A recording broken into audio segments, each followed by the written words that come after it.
Hello friends, आप सभी का स्वागत है home science classes with Mohini ma'am में। आज की जो क्लास होगी तो हम अभी तक जो पढ़ रहे थे वो एम्ब्रॉयडरी के विषय में पढ़ रहे थे, भारत की जो भी परंपरागत कढ़ाइयाँ हैं उसके विषय में। तो इससे पहले जो हमारी क्लास रही थी वो हमारी थी लखनऊ की चिकनकारी की, और आज जो हम पढ़ेंगे, और फुलकारी भी हमने उसमें पढ़ लिया था, लेकिन बहुत सारे रह गए थे, जैसे कि कांथा रह गया था बंगाल का, कसीदाकारी रह गई थी जो कि कश्मीर की होती है, और भी बहुत सारी कढ़ाइयाँ जो रह गई हैं, मणिपुरी कढ़ाई वगैरह, वो हम आज कोशिश करेंगे एक वीडियो में ही ये टॉपिक कंप्लीट हो जाए। तो स्टार्ट करते हैं सबसे पहले बंगाल के कांथा से। ठीक है, बंगाल के कांथा से मतलब हम आज कांथा को पढ़ेंगे। तो इतना तो क्लियर है कहाँ का है कांथा, बंगाल का है, और ज़्यादातर इसी तरीके के प्रश्न पूछे जाते हैं कि कौन सी कढ़ाई कहाँ की है। तो ये तो बेसिक प्रश्न पूछा गया है कई बार और पूछा भी जा सकता है, लेकिन अब हम इसके अंदर की बहुत सारी चीज़ें जानेंगे। जैसे कि जो बंगाल का कांथा होता है इसको एक नाम और दिया जाता है कालका। ठीक है, तो इसको हम कालका भी कहते हैं। दूसरी बात करते हैं, ये एक तरीके का एप्लिक वर्क होता है। एप्लिक वर्क का मतलब होता है जब हम कपड़ों को ही टुकड़ों में काट कर और उसको मतलब काट दें, मतलब किसी भी टुकड़े का कहते हैं ना, पैच वर्क की तरह काम करना, कपड़े को काट कर कपड़े पर डिजाइन बनाना। ठीक है, तो ये एप्लिक वर्क कहलाता है। तो इसमें एप्लिक वर्क होता है क्योंकि पुराने कपड़ों को काट कर ही ये लोग एक तह में लगाकर और उस पर अच्छे से कढ़ाइयाँ करते हैं, बहुत सुंदर, जो कि बिल्कुल नया लगता है। ठीक है, ऐसा नहीं लगता है कि पुराना कपड़ा है, उसको बिल्कुल नया बना देते हैं। तो इसमें एप्लिक वर्क होता है, जिसे हम पैच वर्क भी कहते हैं, पैच वर्क भी बोलते हैं एप्लिक वर्क को, और साथ ही साथ इसको हम पैबंद भी बोलते हैं। ओके, तो ये बहुत सारे नाम हैं, इसमें कन्फ्यूज़ मत होना। ठीक है, एप्लिक वर्क, पैच वर्क और पैबंद। होता क्या है, इसमें जो भी चीज़ें होती हैं तो एक क्रम में चलती है। जब बंगाल का कांथा बनाया जाता है तो उसका एक क्रम फॉलो किया जाता है, सीक्वेंस होता है। उसकी बात कर लेते हैं थोड़ी सी, जो क्रम होता है इसका, क्योंकि वैसे टीजीटी पीजीटी में तो अभी इतना क्रम वगैरह नहीं पूछा जाता, लेकिन आपका नेट का पेपर भी आ रहा है दिसंबर में, तो उसमें पूछा जाता है, और इस समय नेट के फॉर्म भी भरे जा रहे हैं, अगर आपने नहीं भरा है तो भर सकते हो। तो इसमें होता क्या है, इसमें होता यह है कि सबसे पहले हम क्या करते हैं, जो भी पुराने कपड़े होते हैं सबसे पहले हम उनको इकट्ठा करते हैं। ठीक है, तो जो भी पुराने कपड़े हैं उनको क्या किया हमने, इकट्ठा कर लिया। कपड़े इकट्ठा करना, और उनको पहले इकट्ठा करके क्या करते हैं, बेसन में धोया जाता है। ठीक है, बेसन में धोना, तो ये भी पॉइंट बन सकता है कि भाई धोया किस में जाता है, तो बेसन में धोया जाता है। ओके, उसके बाद यहाँ पर जो भी वो कपड़े थे उनमें बहुत सारे हो सकता है बॉर्डर हो, ओके, कुछ रंगीन चीज़ें हों तो उनको अलग कर लेना। ठीक है, तो बॉर्डर को, रंगीन कपड़ों को क्या करना, जो भी रंगीन टुकड़े हों उनको अलग कर लेना। ओके, को अलग करना। साथ ही साथ जब वो कपड़े अलग कर लिए जाते हैं तो उनको क्या करते हैं, एक सतह, मतलब उसे इक्वल बनाने के लिए एक सतह को फॉलो किया जाता है, मतलब एक सतह में लगाया जाता है। ठीक है, सतह में लगाना, सतह बनाना, मतलब कपड़े के ऊपर कपड़ा रख के, ठीक है, तो सतह बनाना और उनको मिलाना, एक जैसे मिलाना, बिल्कुल मतलब बराबर रहे चारों तरफ से। ठीक है, मिलाना, ये काम हो गया। उसके बाद 4 पॉइंट आता है, यहीं पर लिख देती हूँ मैं, जगह नहीं है, फ़ोन की स्क्रीन जो होती है बहुत छोटी होती है तो उस पर काम करना थोड़ा डिफ़िकल्ट रहता है, तो यहाँ पर जगह नहीं है तो मैं इधर ही लिख दे रही हूँ, सिलाई करना। ठीक है, सिलाई करना, फिर हमने क्या करा, बराबर में लगाकर उसको सिलाई कर ली। इस साइड लिख देती हूँ, इधर सिलाई करना। ओके, जब हमने सिलाई कर लिया, अब क्या बारी आती है, जो भाई मेन बात कर रहे हैं एम्ब्रॉयडरी की, कढ़ाई की। उसके बाद हमने इनको सिल लिया और उसके बाद अच्छे अच्छे सुंदर सुंदर नमूने उस पर काट दिए जाते हैं और कपड़े पर भरी हुई डिजाइन बना दी जाती है। ठीक है, तो हम उसको कह सकते हैं कढ़ाई व भराई करना। ठीक है, 5 पॉइंट, कढ़ाई व भराई करना। तो मैंने एक ही स्क्रीन पे समेट दिया है सारा, जिससे आपको दिक्कत ना हो। काथा की जो मेन चीज़ें थी, बकाया भी हम इसके प्रकार भी पढ़ेंगे। तो सबसे पहले एक बार क्विक रिवीजन कर लेते हैं। काथा कहाँ का है, बंगाल का है, इसको क्या कहते हैं, हम कालका भी कहते हैं। कौन सा वर्क किया जाता है, एप्लिक वर्क होता है, जिसे हम पैच वर्क या पैबंद लगाना भी कह सकते हैं। क्रम में सबसे पहले हम क्या करते हैं, पुराने कपड़े लेते हैं, उनको इकट्ठा करते हैं और बेसन में उनको साफ करते हैं, धोते हैं। उसके बाद हम बॉर्डर को, जो भी रंगीन टुकड़े होते हैं उनको अलग कर लेते हैं। ठीक है, जब हम उनको अलग कर लेते हैं, अलग करने के बाद हम उनको एक सतह में लगाते हैं, सतह लगाते हैं, उन्हें अच्छे से मैच करते हैं, मिलाते हैं चारों तरफ से। फिर हम क्या करते हैं, उनकी सिलाई कर लेते हैं, और सिलाई के बाद हमारा जो काम है कढ़ाई का, वो हम यहाँ पर खूब अच्छे से भर कर डिज़ाइन बना लेते हैं। तो ये आई होप इतना क्लियर हो गया होगा। अब हम आ जाते हैं अपनी इस विशेष पॉइंट जहाँ से प्रश्न आपके टीजीटी पीजीटी में भी उतने ही पूछे जाते हैं जितने की नेट वगैरह में उम्मीद रहती है। मतलब ये जो क्रम है वो नेट के लिए आपके काम का है, लेकिन अब जो प्रकार आएंगे ये प्रश्न सेम टू सेम बना हुआ भी है, तो यहाँ से प्रश्न भी आता है, तो ध्यान से पढ़िएगा इसे बिल्कुल। अगर आपसे पूछा जाए कि कांथा के प्रकार कौन कौन से हैं, और उसमें क्या होता है ऑप्शन दे दिए जाते हैं और उनमें आपको छांटना होता है। उसमें कई सारे प्रकार आपके फुलकारी के भी डाल दिए जाते हैं। फुलकारी की जो क्लास हमने कराई थी कल, उसमें हमने उसको ट्रिक सहित आपको बताया है, तो वो ट्रिक बहुत ईजी रहेगी, अगर आप याद कर लेते हो उससे आप आराम से क्वेश्चन को लगा सकते हो। ठीक है, तो कांथा के प्रकार आज हम पढ़ लेते हैं।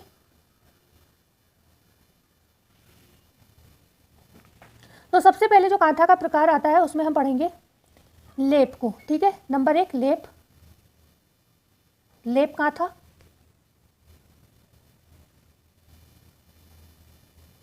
लेप कांथा, ठीक है। नंबर 2, अच्छा लेप कांथा होता क्या है ये भी बताते चलते हैं साथ ही साथ। जो लेप कांथा आपका होता है ये ओढ़ने व बिछाने के काम आता है। ठीक है, ओढ़ने और बिछाने के काम में ये आता है, जिसे हम बिछावन भी कहते हैं। ओढ़ने व बिछाने के काम आता है, बिछाने के काम, ठीक है, काम में आता है, जिसे हम बिछावन भी कहते हैं। ठीक है, बिछावन लिख लीजिएगा, कभी कभी हो सकता है सीधे सीधे पूछ लिया जाए आपसे। ठीक है, बिछावन। बात करते हैं नंबर 2 की, दुर्जनी। ठीक है, दुर्जनी क्या है अगर आपसे पूछा जाए,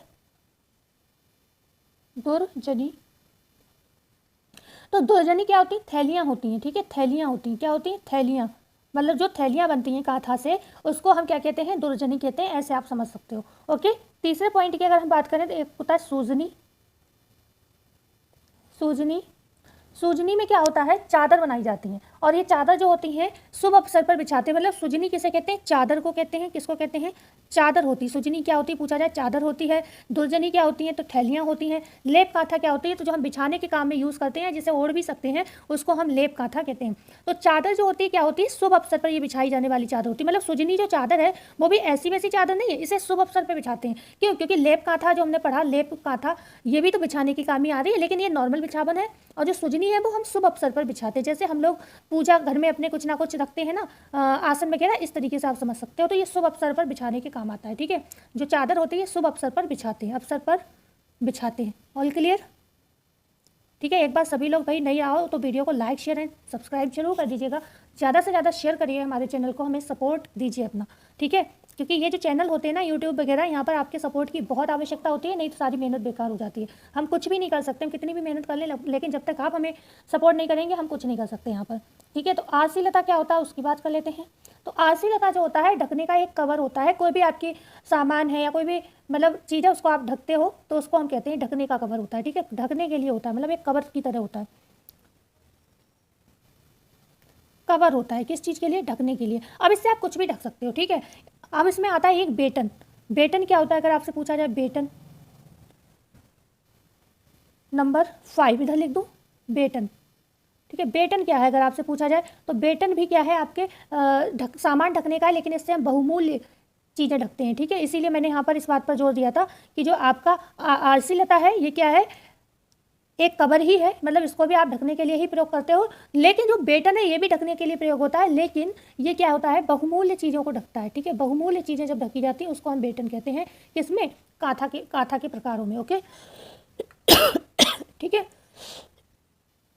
ठीक है, क्लियर हुआ। तो बहुमूल्य चीज़ें ढकनी है तो उसको हम बेटन के लिए, मतलब हमें कोई बहुमूल्य चीज़ ढकने के लिए कोई कपड़ा तैयार करना है उसको हम बेटन कहेंगे। नॉर्मल हमने कोई भी चीज़ ढकनी है अपने घर में, नॉर्मल कवर वगैरह हम बनाते हैं। ठीक है, तो मान लो हमने टीवी का कवर बना रखा है, हमारे यहाँ कंप्यूटर उसका कवर बना रखा है, और भी बहुत सारी चीज़ें के कवर लोग बनाते हैं, जिनके यहाँ बक्से बक्से होते हैं वो लोग कवर बनाते हैं। अब तो इतने बक्से बक्से चलते नहीं, पहले के समय में बहुत होता था। टेबल कवर बनाते हैं, तो उसको हम ऐसे मान सकते हैं, उसे हम आरसी लता कहते हैं। लेकिन हमने मान लो दुल्हन के जेवरात जा रहे हैं, ठीक है, तो दुल्हन के जेवरात को ढक रखा है, माता रानी के प्रसाद या कुछ अच्छी चीज़ को ढक रखा है, मतलब कोई भी चढ़ावा है उसको ढक रखा है, तो हम उसको क्या कहेंगे, बेटन कहेंगे। ऐसे समझ सकते हो, क्योंकि ये बहुमूल्य चीज़ ढकी जा रही है, यहाँ से नॉर्मल कोई भी चीज़ आरसी लता से आप ढक सकते हो। ठीक है, कवर दोनों है, ये भी कवर है ये भी कवर है, लेकिन ये बहुमूल्य चीज़ को ढक रहा है बेटन। ठीक है तो इतना आपका क्लियर हुआ। ओके, तो अब हमारा यहाँ पर कांथा जो है आई हो पूरा जो है क्लियर हो गया। अच्छा हाँ, हमने एक चीज़ छोड़ दी इसमें, मतलब टाँके का प्रयोग, टाँके पूछे जाते हैं लगभग सभी के, तो टाँके और हम आपको बता देते हैं। तो जो ये टाँके इसमें प्रयोग किए जाते हैं, तो इसमें हेम स्टिच का प्रयोग किया जाता है। लिख देते हैं शॉर्टेन टाँका, सॉटिन टाँके का प्रयोग किया जाता है। सॉटिन कच्चा, सॉटिन कच्चा, लूप टाँके का यहाँ पर जो है बहुत ज़्यादा मतलब प्रयोग किया जाता है। इसके साथ ही साथ स्टेम टाँका, स्टेम जो टहनी वगैरह बनाते हैं ना हम लोग, तो स्टेम टाँके का भी इसमें प्रयोग किया जाता है। और जो यहाँ पर मतलब कहते हैं ना बाहरी आकृति जब हम इसकी बनाते हैं, ओके, कोई भी हम कढ़ाई करते हैं तो उसमें एक बाहरी आकृति भी बनाते हैं बहुत सी कढ़ाइयों में। तो अगर आपसे पूछा जाए बाहरी आकृति किससे बनती है, तो वो बनती है बाहरी आकृति, एक सेकेंड, बाहरी आकृति जो बनती है वो किससे बनती है, बखिया से बनती है। ओके, जो हाँ आप जानते हो मशीन की जो नॉर्मल सिलाई होती है वो भी बखिया ही कहलाती है आपकी, ठीक है, तो वो भी बखिया कहलाती है। जो हम मशीन से सिलाई करते हैं, अपने कपड़े सिलते हैं, उसे हम बखिया ही कहते हैं। लेकिन एक हाथ की बखिया होती है वो भी बहुत मजबूत होती है, ठीक है। तो ये जो होती है बखिया, टाँका कह लो या स्टिच कह लो, कुछ भी कह लो, सिलाई कह लो इसको, तो जो इसकी बाहरी सतह कांथा की बनती है वो आपकी बखिया से बनती है। ये कला में मतलब कुछ की पॉइंट्स जैसे कभी कभी पूछ लिए जाते हैं जो आपको पता होना चाहिए।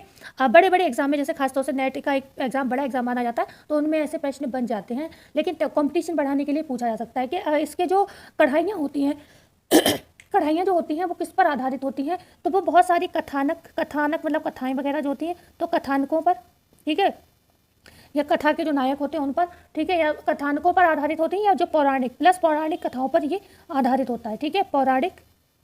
पौराणिक कथाएं जो हैं पुरानी हमारी, ठीक है, पौराणिक कथाओं पर जो बेस्ड नमूने इसमें होते हैं जो काढ़े जाते हैं। क्लियर हुआ? तो पौराणिक जो भी कथाएं होती हैं उससे संबंधित इस पर जो है नमूने काढ़े जाते हैं। इसमें हेम स्टिच का भी प्रयोग किया जाता है, ध्यान रखिएगा, हेम स्टिच का भी प्रयोग किया जाता है। हेम स्टिच का प्रयोग भी इसमें किया जाता है, स्टिच का प्रयोग भी किया जाता है। तो आई थिंक इतना आपका यहाँ पर क्लियर हुआ। इसमें और ज़्यादा मेरे हिसाब से कुछ है नहीं पढ़ने के लिए। मितव्ययी स्वभाव की ये कढ़ाई होती है। मितव्ययी का मतलब, क्योंकि हम लोग पुराने कपड़ों से बना रहे हैं ना, ठीक है, मितव्ययी का मतलब क्या है, पुराने कपड़ों से आप कढ़ाई कर रहे हो तो मितव्ययी है ये। हम एक्स्ट्रा पैसा नहीं लगा रहे हैं, बस मेहनत कर रहे हैं, खाली इसमें मेहनत लगती है और आपके बिना पैसों के नया कपड़ा तैयार हो जाता है। तो ये एक मितव्ययी जो है स्वभाव का प्रमाण है, ठीक है, मितव्ययी स्वभाव का प्रमाण है ये, ओके, स्वभाव का प्रमाण है, ओके। तो अब हम बढ़ जाते हैं आगे, हम पढ़ते हैं अब कश्मीर की कढ़ाई को। देखो जो कश्मीर की कढ़ाई है, ओके, आप जानते हो विश्व भर में प्रसिद्ध कढ़ाई है। जो कश्मीर की कढ़ाई है, एक सेकेंड, कश्मीर कढ़ाई,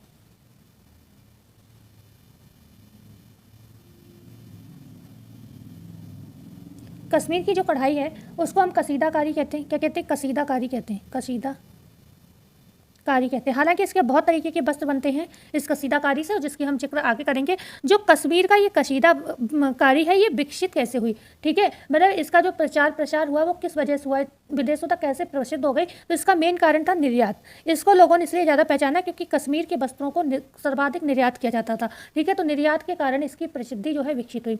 आप जानते हो हम ऊन से शॉल, साड़ी, नमदा हर चीज़ बनाते हैं और ये सारी चीज़ें जो है विदेशों तक प्रिय हैं, लोगों को द्वारा पसंद की जाती हैं। अब बात आ जाती है कश्मीर की है, इतना आपको ये पता होना चाहिए, निर्यात के कारण इसका व्यवहार बढ़ा। और साथ ही साथ अगर हम बात करते हैं, सबसे पहले अब हम टाँकों से शुरू करते हैं क्योंकि टाँके पूछे भी जाते हैं। तो बात करते हैं टाँके, इसमें कौन से प्रयोग किए जाते हैं टाँके। तो इसमें जो टाँकों का प्रयोग किया जाता है वो सबसे पहले बात करेंगे हम हेरिंग बोन टाँके का। हेरिंग बोन, सादा टाँका, ओके, सादा टाँका, चेन स्टिच को आप जानते हो जंजीरा कढ़ाई भी कहते हैं, ओके, उल्टी बखिया,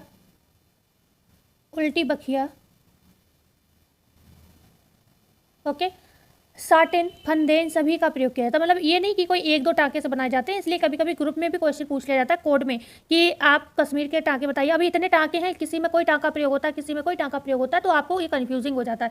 तो इनके लिए या तो आप अपनी खुद की कोई ट्रिक बना लें, ठीक है, और नहीं तो इनको कई बार आपको पढ़ना पड़ेगा। ये चीज़ें ऐसी नहीं है कि आप बोर हो रहे हो तो छोड़ सकते हो, बोर भी हो रहे हो तो भी आप इनको 10 बार पढ़ो, तभी क्लियर होंगे और तभी आपका एग्जाम क्लियर होगा, ठीक है। तो हेरिंग बोन हो गया, सादा टाँका हो गया, चेन है, उल्टी बखिया है, साटिन है, ये सारे ही टाँके जो हैं, और एक होता है फंदे वाला टाँका, ठीक है, इन सब का प्रयोग किया जाता है, ओके, इन सब का प्रयोग किया जाता है किसमें, आपकी कश्मीरी कढ़ाई में। यहाँ पर जो डिज़ाइनें हैं वो रंग बिरंगे प्रकृति पर आधारित नमूने होते हैं, चाहे चिड़ियाँ हो, चाहे फूल पत्तियाँ हो, ओके, तो ये सारी चीज़ें जो है आपकी प्रकृति से जुड़े हुए हैं। इसमें एक विशिष्ट प्रकार की कढ़ाई होती है। विशिष्ट कढ़ाई अगर आपसे पूछा जाए इसकी विशिष्ट कढ़ाई क्या कहलाती है, विशिष्ट कढ़ाई क्या कहलाती है, तो उसको हम औखमी कहते हैं, ठीक है। विशिष्ट कढ़ाई जो है, विशिष्ट कढ़ाई, कसीदाकारी की विशिष्ट कढ़ाई क्या कहलाती है, तो उसको हम कहते हैं औखमी। क्लियर हुआ? इसको हम क्या कहते हैं, औखमी कहते हैं, ध्यान रखिएगा, औखमी, ठीक है, ऑकमी कहते हैं। ओके, बात आती है कि ये जो कढ़ाई है इसको शुरू किसने किया। तो जो कश्मीरी कढ़ाई की शुरुआत की अगर बात करें हम, किसने शुरुआत की, शुरुआत किसने की, शुरुआत तो शुरुआत की थी अली बाबा ने। ठीक है, अली बाबा ने शुरुआत की थी। किसने, अली बाबा ने। क्लियर हुआ, दिख रहा है, ये लिखा है शुरुआत हमने की अली बाबा ने। हमारा पेन कहीं भी चल जाता है क्योंकि हम फ़ोन की स्क्रीन पर चीज़ों को सेट करने की कोशिश करते हैं। ओके, तो कश्मीर की कढ़ाई की शुरुआत अली बाबा ने की। कसीदाकारी कहते हैं इसको। निर्यात के कारण इसकी पहचान बढ़ी विदेशों तक। टाँके हमने बताया इसमें हेरिंग बोन, सादा टाँका, चैन उल्टी बकिया, साटिन, फंदे, सादे टाँके, ये प्रयोग इसमें किए जाते हैं। विशिष्ट कढ़ाई इसकी क्या कहलाती है, औकमी कहलाती है। अब हम पेज को चेंज कर लेते हैं। गले की कंडीशन मेरी जो है ना वो ठीक नहीं रह रही है बिल्कुल भी। तो यहाँ पर बात करते हैं हम पश्मीना शॉल की। मतलब अब हम कुछ कपड़ों की बात कर लेते हैं। कौन से कपड़े, जो कशीदाकारी से बड़े होते हैं। पश्मीना शॉल क्या होती है, पश्मीना शॉल क्या होती है, pashmina shawl. Okay, pashmina shawl. तो पश्मीना जो शॉल होती है ये काफ़ी मुलायम होती है। मुलायम है मतलब गर्म भी होती है, ये इसकी पहचान है ये। और ये महंगी भी होती है। ठीक है, कैसी होती है पश्मीना शॉल, महंगी भी होती है। अच्छा, जो पश्मीना शॉल है बनती किससे है, तो एक बकरी होती है, बकरी खासतौर से कश्मीर में पाई जाती है। जो बकरी होती है इसे हम कहते हैं कपरा हरकस। कपरा हरकस बकरी से ये बनाई जाती है। कपरा हरकस मतलब हरकस से ये बनाई जाती है। मुलायम, गर्म, महंगी तो होती है लेकिन इसकी क्वालिटी बेहतरीन होती है। क्वालिटी जो है क्या होती है, बेस्ट होती है। क्वालिटी बेस्ट होती है, क्लियर रखना ये बात, बेस्ट होती है। ओके, ये जो पश्मीना शॉल होती है, अगर पूछा जाए किसकी विशेष पसंद है, ओके, होता है ना किसी विशेष क्षेत्र के लोग ज़्यादा पसंद करते हैं किसी चीज़ को, तो ये तिब्बतियों की विशेष पसंद है। ठीक है, तिब्बती लोग इस शॉल को बहुत पसंद करते हैं। तो तिब्बती की पसंद है। ऐसा भी प्रश्न बन सकता है कि तिब्बती लोगों की पसंद को हम किस शॉल के नाम से जानते हैं, या किस बकरी के द्वारा बनाई जाती है, मतलब किस जीव के द्वारा बनाई जाती है, भेड़ के द्वारा बनाई जाती है, बकरी के द्वारा, ऊँट के द्वारा। तो पश्मीना शॉल बकरी है एक, ये ध्यान रखना है। तिब्बतियों की पसंद है, ये ध्यान रखना है। ओके, और बकरी कौन सी है, उसका मतलब क्या नाम है, तो कपरा हरकस है। मुलायम, महंगी एंड बेस्ट क्वालिटी की ये होती है। आगे हम बात करते हैं इसी में। दूसरा कश्मीरी कढ़ाई का जो कपड़ा है वो होता है दो साला। ठीक है, दो साला।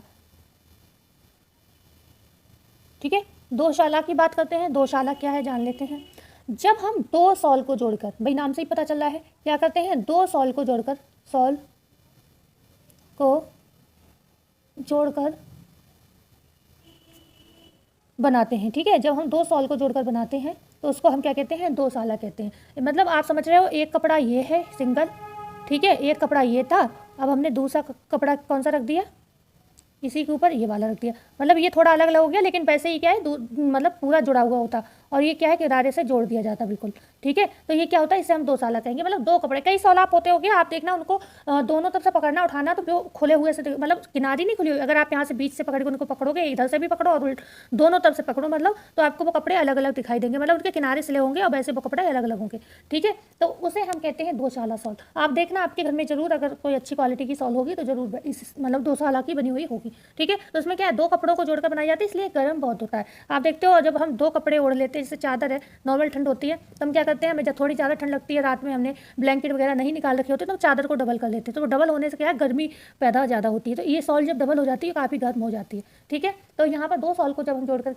बनाते हैं तो, और बीच में ये खुला होता है, किनारे से जुड़ा होता है, तो इसको हम दोशाला कहते हैं। आगे अगर हम बात करते हैं दोशाले के बाद, कसाबा क्या है। कसाबा के विषय में अगर बात करें, कसाबा क्या है, तो भाई कसाबा से, कसाबा आपको याद होगा, कसाब को मत याद रखना, बस कसाबा याद रखो। तो कसाबा कैसा होता है, ये भी चौकोर होता है।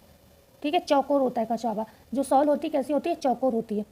एक होता है मतलब सॉल नॉर्मल कैसी होती है, वो ऐसी होती है। ठीक है, ऐसी होती है सॉल, लेकिन ये कैसी है, चौकोर है, इस तरीके की है सॉल, तो इसे हम क्या कहेंगे, ये चौकोर है। ठीक है, तो दो साला वो सॉरी कसाबा कैसी है, एकदम चौकोर सॉल है, ध्यान रखनी है आपको। और इसमें बुनाई अगर पूछी जाए कि कौन सी वाली होती है, तो बुनाई इसमें होती है ट्विल और बास्केट। ठीक है, ट्विल व बास्केट की बुनाई से ये बनाया जाता है, ट्विल प्लस बास्केट की बुनाई से ये बनाया जाता है, बास्केट की बुनाई से बनाया जाता है। ट्विल एवं बास्केट से बना चौकोर सॉल, ऐसे कर सकते हैं। ठीक है, चौकोर सॉल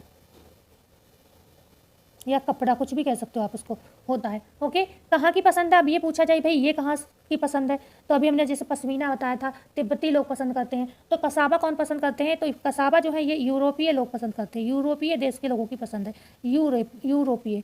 ठीक है, देश के लोगों को बहुत प्रिय है, इसीलिए ये विदेशों तक जाती है। देश की पसंद, ठीक है, पसंद। ओके, अब हम बात करते हैं बास्केट जमावर की। क्या होता है जमावर? तो जो जमावर होता है 4 पॉइंट है, ये ध्यान रखिएगा, सारे कपड़े हम पढ़ेंगे यहाँ पर। जो आपकी जमावर होती है इसमें क्या होता है, सॉल में चौकोर बॉर्डर बनाते हैं, ठीक है, सॉल में चौकोर। अभी हम उदाहरण देंगे आपको, सॉल में चौकोर बॉर्डर बनाते हैं। जैसे कई बार आपने देखा होगा सॉल तो बिल्कुल प्लेन होगी, लेकिन किनारे पर जो है बॉर्डर काफ़ी चौड़ा सा होगा, ठीक है। ये कैसी, ये सॉल हो गई आपकी नॉर्मल। ओके, ये मान लो आपकी सॉल है। अब आपने क्या करा, ठीक है, ये सॉल हो गई।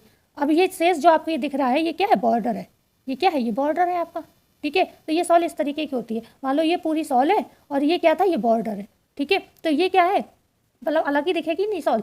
पूरी सॉल प्लेन भी हो सकती है, हो सकता है छोटे छोटे डॉट्स हो, बकाया बॉर्डर बढ़िया हो सकता है, चौकोर बॉर्डर होता है। तो जमावर को हम क्या कहते हैं, चौकोर बॉर्डर वाली शॉल कहते हैं। इसमें जो डिज़ाइन होते हैं ब्रोकेड के बने होते हैं। ब्रोकेड आप जानते हो, सोने चांदी की कढ़ाई जो होती है उसे हम ब्रोकेड कहते हैं। तो इसमें क्या होता है, ब्रोकेड के डिज़ाइन बने होते हैं।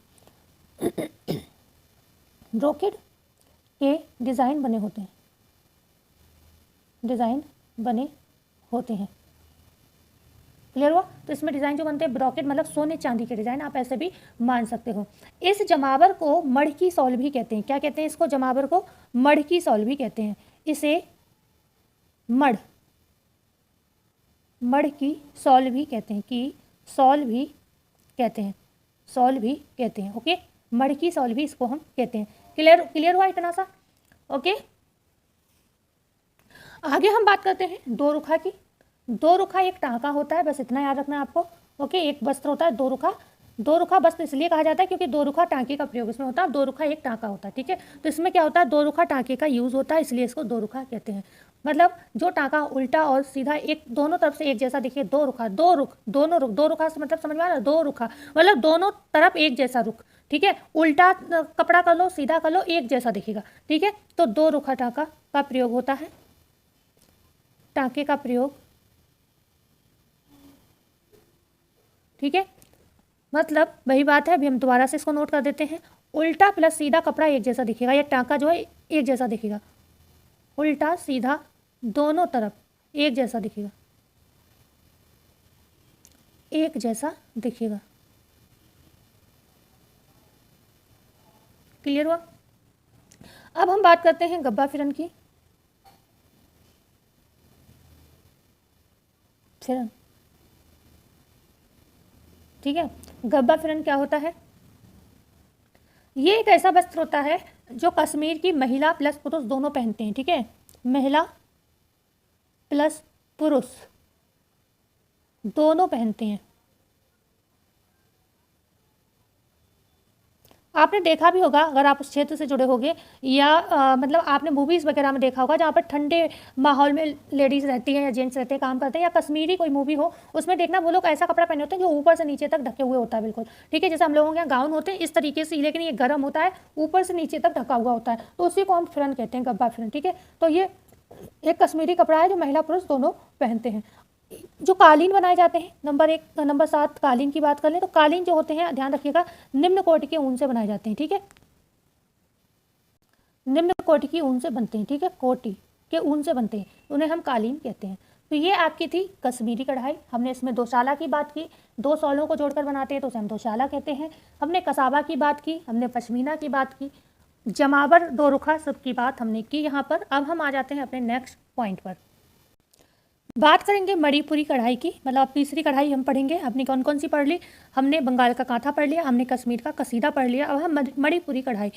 इनफैक्ट कभी कभी एक टर्मोलॉजी भी बनती है इससे, कि जो हाथ की कढ़ाइयाँ होती हैं उन्हें क्या कहते हैं, मणिपुरी कढ़ाई कहते हैं। हालांकि हाथ की कढ़ाइयाँ ही हर जगह करी जा रही हैं हमारे देश में, लेकिन यहाँ पर विशेष तौर पर एक टर्म यूज़ किया जाता है टेक्सटाइल में कि मणिपुरी कढ़ाई किसे कहते हैं, तो हाथों द्वारा बनाई गई कढ़ाइयों को हम मणिपुरी कढ़ाई कहते हैं, ठीक है। तो स्टार्ट करते हैं। जो मणिपुरी कढ़ाई होती है आपकी, पर्वतीय प्रदेश है ये, इतना तो क्लियर ही होगा आपकी पर्वतीय प्रदेश है। तो इसका नाम भी मणिपुरी कढ़ाई है। जैसे हमने कश्मीर की कढ़ाई को कसीदाकारी कहा, तो उस तरीके से ये मणिपुरी में बनाई जाती है, तो इसको सीधे मणिपुरी कढ़ाई कहते हैं, ठीक है। लेकिन इसमें कुछ चीज़ें ऐसी हैं जो आपसे पूछी जा सकती हैं, बहुत ही इंपॉर्टेंट है मणिपुरी कढ़ाई में, हम पॉइंट टू पॉइंट उनकी बात करेंगे। तो सबसे पहले जो हम बात करें इसमें मणिपुरी कढ़ाई में टाँके जो हैं वो कौन से होते हैं। तो जो टाँके होते हैं आपके इसमें सैटिन, ठीक है, सैटिन प्लस कच्चे टाँके का मुख्य रूप से प्रयोग किया जाता है। कच्चा टाँका मुख्य रूप से प्रयोग किया जाता है, मतलब मुख्य प्रयोग इसी का है, ऐसे लिख लो। मुख्यतः कौन से टाँके, सैटिन और कच्चे टाँके का इसमें प्रयोग किया जाता है। ये जो कढ़ाई है ये भी एप्लीक वर्क, जो अभी हमने कांथा पढ़ा था आपका, ठीक है, एप्लीक वर्क है ये भी एक तरीके के, मतलब एप्लीक वर्क से भी ये कढ़ाई होती है, ये ध्यान रखना आपको, कन्फ्यूज़न नहीं होना, यहाँ पर भी एप्लीक वर्क का प्रयोग किया जाता है। क्लियर हुआ। जो यहाँ पर ये कढ़ाई होती है इनके कुछ विशेष तरीके से नाम होते हैं। चलो नामों की बात करने से पहले हम जान लेते हैं इसके जो डिज़ाइन होते हैं काफ़ी बोल्ड होते हैं। बोल्ड मतलब कैसे, सशक्त डिज़ाइन आपसे पूछे जाए कैसे बनते हैं इसमें, तो डिज़ाइन काफ़ी सशक्त होते हैं, सशक्त। और उसके बाद अगर बात करें सशक्तता के साथ साथ कैसे होते हैं, ये काफ़ी गहरे रंगों से डिज़ाइन बनाई जाती है, मतलब इसमें गहरे रंगों के धागे वगैरह प्रयोग किया जाता है, रंगों के डिज़ाइन होते हैं, ओके, गहरे रंगों के ये डिज़ाइन होते हैं। क्लियर हुआ भाई। जो भी कढ़ाई होगी वो ज़्यादातर पौराणिक होगी, प्राकृतिक होगी, ज़्यादातर प्राकृतिक डिज़ाइनें ही प्रयोग की गई हैं कढ़ाइयों में, तो इसमें भी वही चीज़ होती है। बात करते हैं कुछ विशेष, मैं नाम लूँगी जिनको याद रखिएगा। जैसे कि मैं कहूँ कलाबत्तू, कलाबत्तू क्या है, कलाबत्तू आपसे पूछा जाए कलाबत्तू क्या है, तो आप क्या जवाब दोगे। जो कलाबत्तू होता है ये भोपाल में बनाया जाता है, भोपाल में बनाया जाता है। इसमें क्या होता है, सलमा सितारे की कढ़ाई होती है, सलमा सितारे व मोती की कढ़ाई होती है, व मोती, सलमा सितारे और मोती की ये कढ़ाई होती। क्लियर हुआ। इसे हम कलाबत्तू कहते हैं। कहाँ होती, भोपाल में। तो जैसे मणिपुरी में तो मणिपुरी कढ़ाई होती इतना पता है, लेकिन आपसे पूछा जाए कलाबत्तू कहाँ की कला है, तो भोपाल की हो गई। क्लियर हुआ। क्या क्या बनाया जाता है इसमें, सलमा सितारे मोती वगैरह का प्रयोग इसमें किया जाता है। हमने बताया इन सभी कढ़ाइयों में, मणिपुरी कढ़ाई में गहरे रंगों के धागे का प्रयोग किया जाता है, चटक रंग होता है, इस वजह से ये बहुत ही सुंदर, मतलब इनकी इसमें कहते हैं बहुत बारीकी नहीं होती कि कढ़ाई में बहुत बारीकी की गई हो, बहुत ध्यान रखा गया नहीं, लेकिन जो कलर का अरेंजमेंट है इसी से ये डिज़ाइन जो है बहुत निराली आकर्षित लगती है। ओके, आगे हम बात करते हैं भाई, स्टिच हमने टाँके प्रयोग, टाँके मतलब जो हमने बता दिया आपको। आगे हम बात करते हैं इसमें पूछा जाता है अबला भारत क्या है। अबला भारत आपने पढ़ा भी होगा, अबला है ये, ठीक है, कहीं कहीं अमला भारत लिखा होता है, कहीं कहीं अबला भारत। तो अबला भारत क्या है, तो अबला भारत जो आपका होता है, यहाँ पर क्या करते हैं, छोटे छोटे टुकड़े के जो कांच वगैरह होते हैं ना, उनका प्रयोग किया जाता है। कांच होते हैं ना, कांच है, अबरक है, इनका प्रयोग इनमें किया जाता है। तो कांच प्लस अबरक का प्रयोग करके, कांच प्लस अबरक का प्रयोग,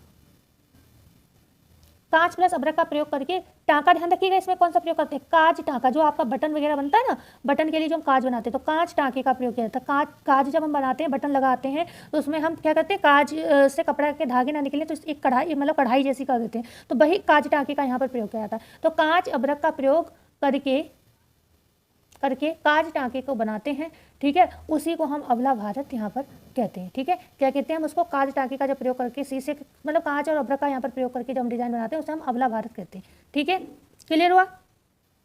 और अगर ये डिफिकल्ट लगे तो सीधे ही लिख लीजिए, शीशे का जो हम काम करते हैं, शीशे का काम, जो शीशे का काम होता है वो क्या कहलाता है, अबला भारत कहलाता है, और इसमें कांच टाँके का प्रयोग किया जाता है। इतना क्लियर हुआ। आगे हम बात करते हैं, इसमें एक होता है आपका एप्लीक का काम होता है। तो एप्लीक के काम जो होता है, इसमें क्या क्या चीज़ बनाए जाते हैं, एप्लीक वर्क से इसमें क्या क्या बनता है, एप्लीक वर्क में क्या क्या बनता है। तो एप्लीक वर्क में जो आपके बनता है उसको हम कह सकते हैं bed, cushion cover, bed cover, ये सारी चीज़ें किससे बनती हैं आपके, कुशन कवर है, बेड कवर हो गए, ये सारे आपके एप्लीक वर्क से ही बनते हैं। कर्टन हो गए, जो भी हमारे पर्दे वगैरह होते हैं, वो एप्लीक वर्क से यहाँ पर बनाए जाते हैं मणिपुरी कढ़ाई में। एक आता है टर्बन। क्या है टर्बन, यहाँ पर लिख देती हूँ टर्बन,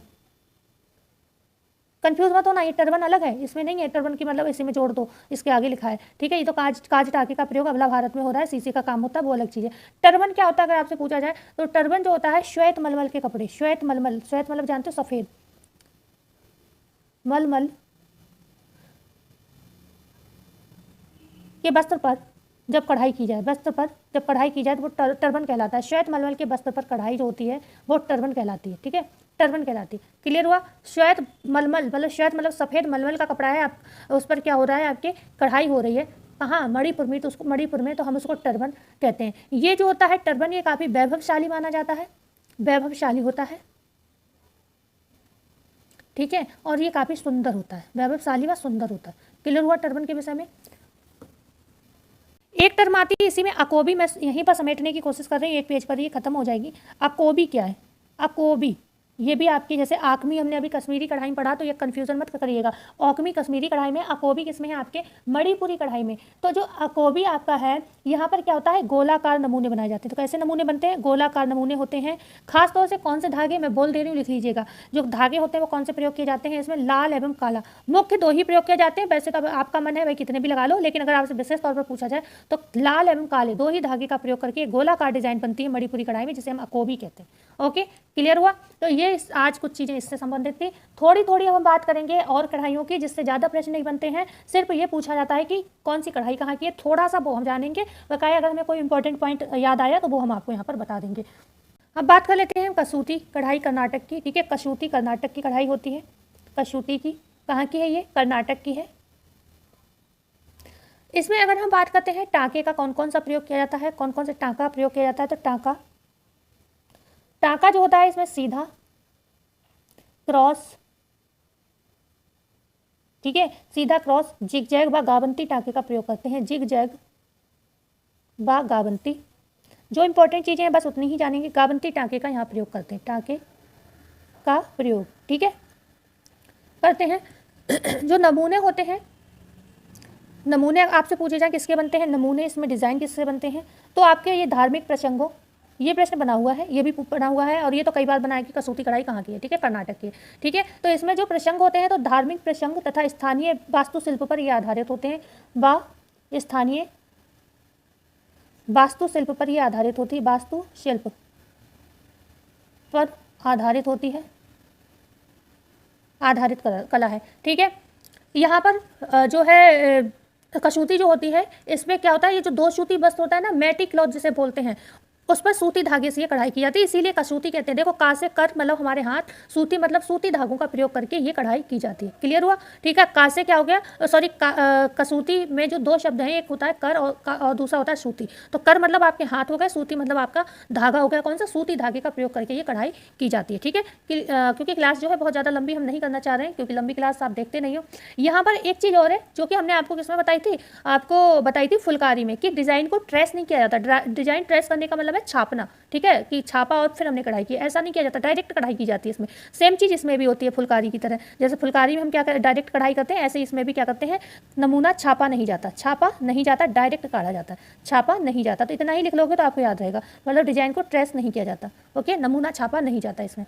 क्लियर हुआ? तो फिर क्या करते हैं भाई, छापते नहीं तो क्या करते हैं, ताने और बाने को, उसमें भी तो मैंने यही बताया था, ताने बाने मतलब धागे को गिनकर उठाते हैं और कढ़ाई करते हैं, ताने बाने को गिनकर, ठीक है, गिनकर कढ़ाई करते हैं। इतना लिख लोगे भाई, बड़े बच्चे हो, छोटे तो है नहीं। अगर मैं कोई चीज़ नहीं लिख रही हूँ भाई, बोर्ड छोटा है, तो आप उसको गिन मतलब खुद लिख लीजिए, मैं बोल तो रही हूँ ना, ठीक है। तो ताने बाने को गिनकर यहाँ पर कढ़ाई की जाती है, ओके। अब हम बात कर लेते हैं आगे अगली कढ़ाई की। एक होता है आपका कटवर्क। तो आपसे पूछा जाए कि कटवर्क कहाँ का प्रसिद्ध है, कटवर्क, कटवर्क, कटवर्क कहाँ का प्रसिद्ध है, तो कटवर्क जो है आपके दक्षिण भारत का प्रसिद्ध है, दक्षिण भारत का कटवर्क। क्लियर हुआ? दक्षिण भारत का है ये कटवर्क, इतना याद रखिएगा।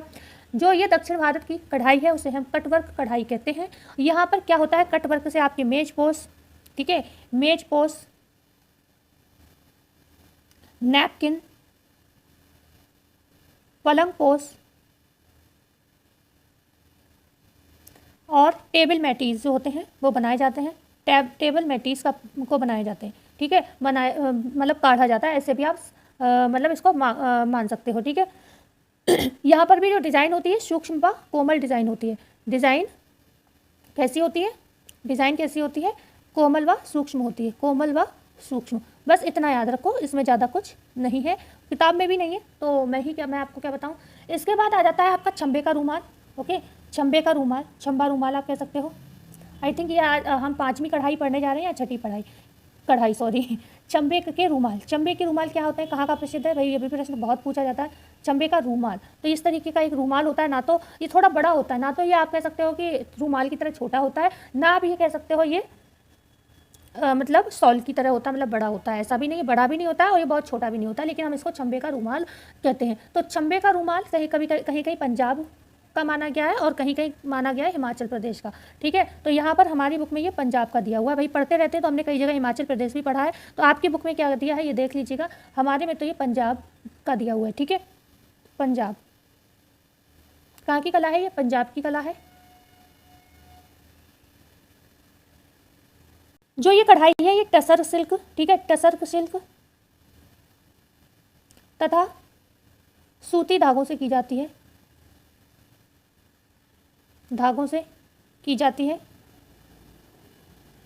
ओके, यहाँ पर क्या होता है, सीधा और उल्टा साइड नहीं होता। ठीक है, एक जैसी दिखती है, कहने का मतलब है इसमें सीधा प्लस उल्टी साइड नहीं होती, उल्टी साइड नहीं होती। क्यों नहीं होती, क्योंकि सीधा और उल्टा दोनों तरफ से ये एक जैसा दिखता है, इसलिए इसमें सीधा उल्टा साइड नहीं होता। बस इसके किनारों को क्या किया जाता है, गहरे रंगों से सजा दिया जाता है। ओके, इसमें कौन से टाँके प्रयोग किए जाते हैं, तो इसमें आपके सैटिन,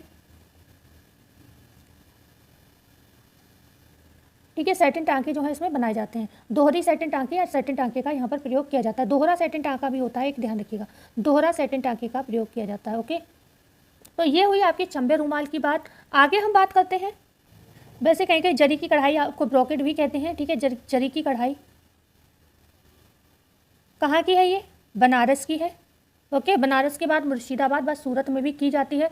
इस कढ़ाई को क्या कहते हैं, इसे हम कारचोब भी कहते हैं, कारचोब कढ़ाई। वैसे जो ब्रोकेट की कढ़ाई जो होती है जरी में, उसमें सोने चांदी के नमूने काढ़े जाते हैं, उसे हम ब्रोकेट कहते हैं। ठीक है, और जो जरी की कढ़ाई होती है ये आपकी कारचोब कढ़ाई भी कहलाती है। इसमें भी वही रेशमी सॉल जो होते हैं वो बनाए जाते हैं, गोटा, बॉर्डर, पल्लू, साड़ी के पल्लू वगैरह बनाए जाते हैं। इसमें सोने चांदी के तारों का प्रयोग किया जाए तो इसे हम ब्रोकेट भी मतलब ब्रोकेट कहते हैं। ठीक है, तो ये काफ़ी वैभवशाली कपड़ा माना जाता है और काफ़ी ज़्यादातर दुल्हन वगैरह के लिए यूज़ किया जाता है। तो ये काफ़ी मतलब सुहाग का प्रतीक भी एक तरीके से कह सकते हैं। वैसे सुहाग का प्रतीक विशेष तौर पर पटोला को माना जाता है। ठीक है, आगे हम बात करते हैं राजस्थान के एप्लिक वर्क की। ठीक है, राजस्थान के एप्लिक वर्क की बात करते हैं। राजस्थान एप्लिक वर्क कहाँ का है, राजस्थान का है।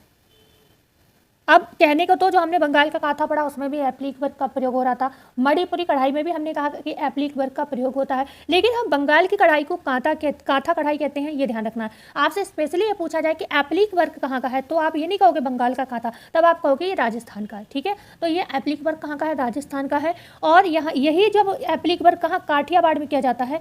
यही जब एप्लिक वर्क कहाँ, काठियावाड़ में किया जाता है, काठियावाड़ में, तब हम इसको क्या कहते हैं, तब हम इसे कटाओ कहते हैं। ओके, कटाओ कहते हैं इसको। क्लियर हुआ, तो एप्लिक वर्क जब राजस्थान में हो रहा है तो राजस्थान कहेंगे, लेकिन काठियावाड़ में अगर आपसे पूछा जाए एप्लिक वर्क की डिज़ाइन क्या कहलाती है, तो वो कसाब कहलाती है। इतना क्लियर हुआ। मतलब इनसे ज़्यादा डीपली प्रश्न हमने अभी तक देखे नहीं है, तो हम ज़्यादा डीपली चीज़ों को यहाँ पर नहीं पढ़ेंगे। या ये लास्ट कढ़ाई है तो थोड़ा सा जान लेते हैं इसके विषय में भी। तो ये राजस्थान में होता है एप्लिक वर्क, यहाँ तक हमने बात कर ही ली थी। काठियावाड़ में कटाव कहते हैं इसी कढ़ाई को। इसमें भी टाँके ही बात कर लेती हूँ, टाँके कौन कौन से मतलब प्रयोग किए जाते हैं। तो इसमें टाँके जो हैं आपके काज टाँके, ओके, काज टाँके, तुरपाई टाँके, जैसे हम हेमिंग टाँका भी कहते हैं। तुरपन वाली टाँके को क्या कहते हैं, अभी हमने टाँके वाली क्लास परसों और तरसों आपको पढ़ाई है। ठीक है, तो उसको हेमिंग कहते हैं तुरपन वाले टाँके को। तो फिर हम कह सकते हैं तुरपन वाला टाँका या फिर हेमिंग टाँके का प्रयोग करते हैं। ठीक है, काज टाँका, तुरपन टाँका, और हम किसका प्रयोग करते हैं इसमें, साधारण कच्चे टाँके का प्रयोग करते हैं। साधारण कच्चे टाँके का प्रयोग करते हैं, साधारण कच्चे टाँके का प्रयोग करते हैं, कच्चे टाँके का प्रयोग। ओके, कच्चे टाँके का प्रयोग करते हैं। क्लियर हुआ। पैच वर्क लगाते हैं, भाई जब भाई एप्लिक वर्क है तो पैच तो लगेगा ही लगेगा। ठीक है, तो ये इसमें एक चीज़ और कही जाती है, इसे क्विल्टिंग मेथड का प्रयोग किया जाता है। एप्लिक लगाने के लिए क्विल्टिंग मेथड का, कपड़ा जो ना कपड़े को किनारे पर दो कपड़े जोड़कर जो हम बनाते हैं ना किनारे, उसको इस तरीके से क्विल्ट कर देते हैं कि वो निकले नहीं। ठीक है, तो इसमें क्विल्टिंग का प्रयोग भी किया जाता है, ये ध्यान रखिएगा। क्विल्टिंग मेथड का भी प्रयोग इसमें किया जाता है। ऐसे आप लिख लीजिए सीधे सीधे, बस इतना लिख लो कि एप्लिक वर्क में या राजस्थान की जो कढ़ाई है एप्लिक वर्क, उसमें क्विल्टिंग प्रक्रिया का भी प्रयोग किया जाता है। ओके, जिससे किनारे के धागे वगैरह निकले नहीं, क्विल्ट हो जाती है डिज़ाइन। ओके, तो ये इसमें जो भी चीज़ें थी इंपॉर्टेंट हमने बात कर ली। मिलते हैं अब नई वीडियो में। भाई जाते जाते वीडियो को अच्छा लगा हो तो लाइक कर दीजिएगा, शेयर कर दीजिएगा, चैनल को नए आए हो तो सब्सक्राइब जरूर करिएगा। मिलते हैं कल नई वीडियो में नई जानकारी के साथ, जब तक के लिए धन्यवाद।